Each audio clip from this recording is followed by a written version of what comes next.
Like, share and subscribe for more videos. أعوذ بالله من الشيطان الرجيم بسم الله الرحمن الرحيم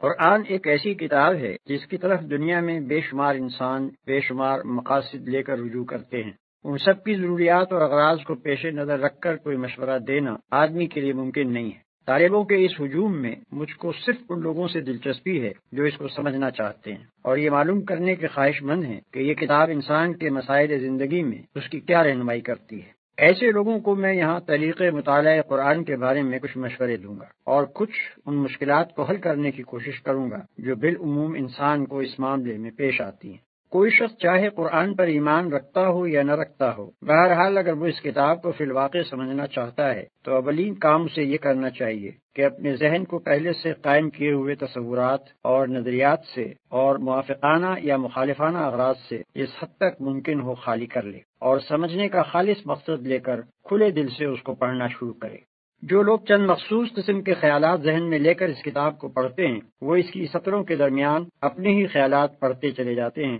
قرآن کی ان کو ہوا بھی نہیں لگنے پاتی۔ یہ طریق مطالعہ کسی کتاب کو پڑھنے کے لیے بھی صحیح نہیں ہے، مگر خصوصیت کے ساتھ قرآن تو اس طرز کے پڑھنے والوں کے لیے اپنے معنی کے دروازے کھولتا ہی نہیں۔ پھر جو شخص میں سرسری سی واقفیت بہم پہنچانا چاہتا ہو اس کے لیے تو شاید ایک دفعہ پڑھ لینا کافی ہو جائے، لیکن جو اس کی گہرائیوں میں اترنا چاہے اس کے لیے 2-4 دفعہ کا پڑھنا بھی کافی نہیں ہو سکتا۔ اس کو بار بار پڑھنا چاہیے، ہر مرتبہ ایک خاص ڈھنگ سے پڑھنا چاہیے اور ایک طالب علم کی طرح پینسل اور کاپی ساتھ لے کر بیٹھنا چاہیے تاکہ ضروری نکات نوٹ کرتا جائے۔ اس طرح جو لوگ پڑھنے پر آمادہ ہوں ان کو کم از کم 2 مرتبہ پورے قرآن کو صرف اس غرض کے لیے پڑھنا چاہیے کہ ان کے سامنے بحیثیت مجموعی وہ پورا نظام فکر و عمل آ جائے جسے یہ کتاب پیش کرنا چاہتی ہے۔ اس ابتدائی مطالعے کے دوران میں وہ قرآن کے پورے منظر پر ایک جامع نظر حاصل کرنے کی کوشش کریں اور یہ دیکھتے جائیں کہ یہ کتاب کیا بنیادی تصورات پیش کرتی ہے اور پھر ان تصورات پر کس قسم کا نظام زندگی تعمیر کرتی ہے۔ اس اثنا میں اگر کسی مقام پر کوئی سوال ذہن میں کھٹکے تو اس پر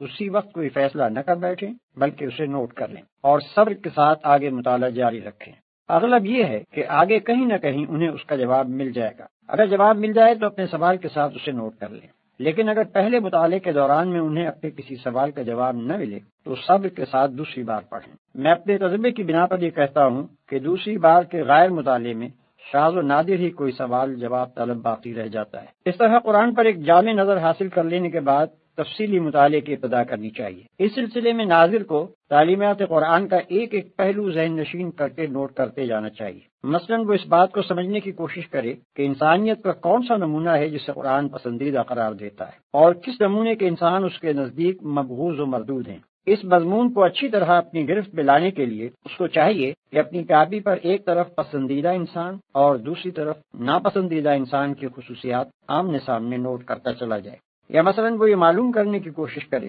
کہ قرآن کے نزدیک انسان کی فلاح و نجات کا مدار کن امور پر ہے اور کیا چیزیں ہیں جن کو وہ انسان کے لیے نقصان اور ہلاکت اور بربادی کا موجب قرار دیتا ہے۔ اس مضمون کو بھی وضاحت اور تفصیل کے ساتھ جاننے کا صحیح طریقہ یہ ہے کہ آدمی اپنی کاپی پر موجبات فلاح اور موجبات خسران کے 2 عنوانات ایک دوسرے کے مقابل قائم کر لے اور مطالعہ قرآن کے دوران میں روزانہ دونوں قسم کی چیزوں کو نوٹ کرتا جائے۔ اللہ حاضر قیاس، عقائد، اخلاق، حقوق، فرائض، معاشرت، تمدن، معیشت، سیاست، قانون، نظم جماعت، صلح، جنگ اور دوسرے مسائل زندگی میں سے ایک ایک کے متعلق قرآن کی ہدایات کو آدمی نوٹ کرتا چلا جائے اور یہ سمجھنے کی کوشش کرے کہ ان میں سے ہر شعبے کی مجموعی شکل کیا بنتی ہے اور پھر ان سب کو ملا کر جوڑ دینے سے پورا نقشہ زندگی کس قسم کا بنتا ہے۔ پھر جب آدمی کسی خاص مسئلہ زندگی کے بارے میں تحقیق کرنا چاہے کہ قرآن کا نقطہ نظر اس کے متعلق کیا ہے تو اس کے لیے عمدہ طریقہ یہ ہے کہ پہلے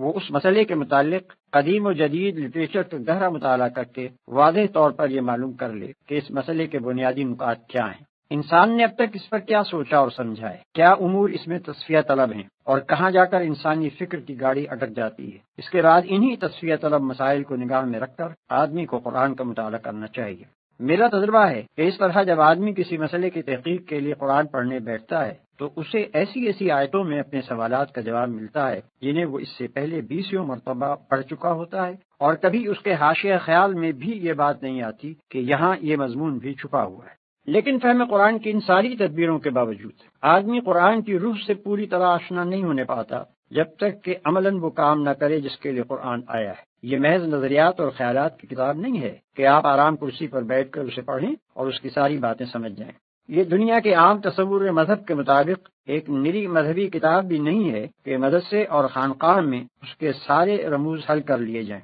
جیسا کہ اس مقدمے کے آغاز میں بتایا جا چکا ہے۔ یہ ایک دعوت اور تحریک کی کتاب ہے۔ اس نے آتے ہی ایک خاموش، تباہ اور نیک نہاد انسان کو گوشہ عزلت سے نکال کر خدا سے پھری ہوئی دنیا کے مقابلے میں لا کھڑا کیا، باطل کے خلاف اس سے آواز اٹھوائی، اور وقت کے علمبرداران نے کفر و فسق و ضلالت سے اس کو لڑا دیا۔ گھر گھر سے ایک ایک سعید روح اور پاکیزہ نفس کو کھینچ کھینچ کر لائے، اور دائی حق کے جھنڈے تلے ان سب کو اکٹھا کیا۔ گوشے گوشے سے ایک ایک فتنہ جو اور فساد پرور کو بھڑکا کر اٹھایا اور حامیان حق سے ان کی جنگ کرائی۔ ایک فرد واحد کی پکار سے اپنا کام شروع کر کے خلافت الہیہ کے قیام تک پورے 23 سال یہی کتاب اس عظیم الشان تحریک کی رہنمائی کرتی رہی، اور حق و باطل کی اس طویل و جانگسل کشمکش کے دوران میں ایک ایک منزل اور ایک ایک مرحلے پر اسی نے تخریب کے ڈھنگ اور تعمیر کے نقشے بتائے۔ اب بھلا یہ کیسے ممکن ہے کہ آپ سرے سے ندائے کفر و دین اور مارکہ اسلام و جاہلیت کے میدان میں قدم ہی نہ رکھیں، اور اس کشمکش کی کسی منزل سے گزرنے کا آپ کو اتفاق ہی نہ ہوا ہو، اور پھر محض قرآن کے الفاظ پڑھ پڑھ کر اس کی ساری حقیقتیں آپ کے سامنے بے نقاب ہو جائیں؟